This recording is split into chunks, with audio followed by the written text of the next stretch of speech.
श्री हरिवंश महाराज जी शरणागति या गुरु दीक्षा के बाद शिष्य का नया जन्म हो जाता है, तो हमारे द्वारा शरणागति गुरु दीक्षा से पहले अज्ञानतावश किए गए पाप कर्म बुरे कर्म क्या खत्म हो जाते हैं या फिर उनको भोगना पड़ता है? वो तब खत्म हो जाते हैं जब आगे ना होने पावे।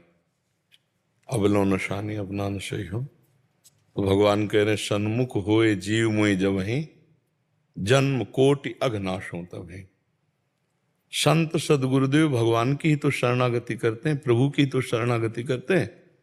भगवान के सन्मुख कर दिया तो भगवान के प्रभाव से पूर्व के सारे पाप नष्ट हो जाएंगे, तब जब आगामी पुनरावृत्ति न हो।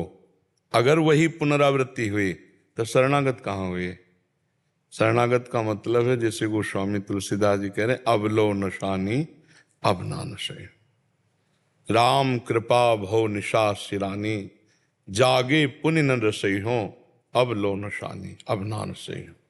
पायो नाम चारु चिंतामणि उर करते न खसई हो अब लो नशानी अब ना नसई हो। जो हमें गुरु जी ने नाम दिया, मंत्र दिया, अब रात दिन उसका जप करेंगे और कोई भी पापाचरण नहीं करेंगे तो पीछे का हम तो हम सर्व पापेभ्यो मोक्षयिष्यामि मां शुचा, भगवान उसे पवित्र कर देते हैं। इसी जन्म के नहीं, अनेक जन्मों के जो संचित कर्म है उनका भी नाश हो जाता है। और क्रियमाण जो अब हमसे हो रहा है बहुत संभल संभल के करें, कोई पापाचरण न हो, डरता रहे कोई हमसे धर्म विरुद्ध आचरण न हो जाए, बड़ा मंगलमय जीवन हो जाता है भगवान की शरण में जब हम हृदय से शरण होते हैं। बाहरी बनावट तो दंभ पाखंड नाटक है, उसकी कोई चर्चा नहीं है। चर्चा तो सत्य की है कि जब हम सत्य में जुड़ते हैं तो हमारा परिवर्तन होना चाहिए, हम में कुछ ये होना चाहिए, अलगाव होना चाहिए ना। कंठी तिलक बांधे हैं, वही खा रहे हैं, वही पी रहे हैं, वही आचरण कर रहे हैं, तो फिर फायदा क्या होगा? संसार के सांसारिक पापी पुरुष से और शरणागत से अंतराय होना चाहिए। उसका बोलना, उसका बैठना, उसका देखना, उसका सुनना, उसका चलना शास्त्र सम्मत भागवतिक होगा और वो मनमानी होगा, वो दुर्गति को प्राप्त होगा या सदगति को प्राप्त होगा। तो इसलिए बहुत सावधानी से अब लो नशानी अब ना नशे हो, तो पूर्व के पाप अहम तो हम सर्व पापेभ्यो मोक्षयिष्यामि मां शुचा, सब पापों से तुम्हें मैं बचा। और उन्हीं का बल है।